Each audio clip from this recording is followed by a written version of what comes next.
Allahu Akbar, Allahu Akbar. This is Mecca in Saudi Arabia, where more than 80% of the population are Muslims, but there was actually a time when this city was occupied with pagans who worshipped idols. For Islam to become fully established, Prophet Muhammad had to defend himself against numerous attacks and battles initiated by Meccans. He ultimately had to leave his birthplace in Mecca and migrate to Yathrib, known as Medina. But how did matter get to this point?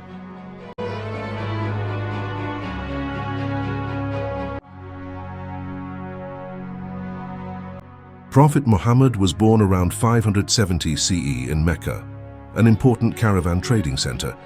His family belonged to the Arab clan of Quraysh, which was the chief tribe of Mecca and a dominant force in Western Arabia. According to Islamic texts and tradition, an angel named Jibril visited Muhammad in 610 while he was meditating in a cave. The angel ordered Muhammad to recite the words of Allah. Muslims believe that Muhammad continued to receive revelations from Allah throughout the rest of his life. Starting in about 613, Muhammad began preaching throughout Mecca the messages he received. He taught that there was no other God but Allah, and that Muslims should devote their lives to this God. This challenged the long-standing tradition of idol worship among them.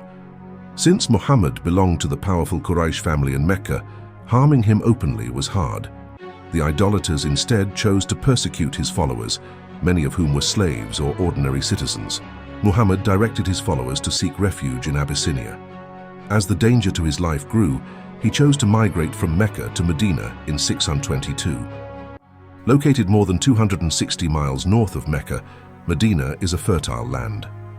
The city was founded by Jews who had survived the revolt against the Romans. While agriculture was far from the domain of the Arab tribes, the Jews were excellent farmers who cultivated the land in the oases. In Yathrib, the residents were more open to Muhammad's teachings compared to those in Mecca. They did not practice idolatry like the Meccans, instead believing in a single God. This aspect of unity appealed to them in Muhammad's message.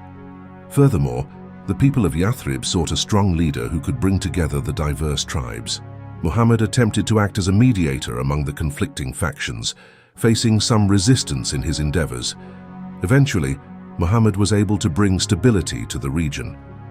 Under his leadership, a mosque was constructed and the first Islamic state was established. The government he formed implemented regulations based on the principles of Islam to guide the behavior of the population.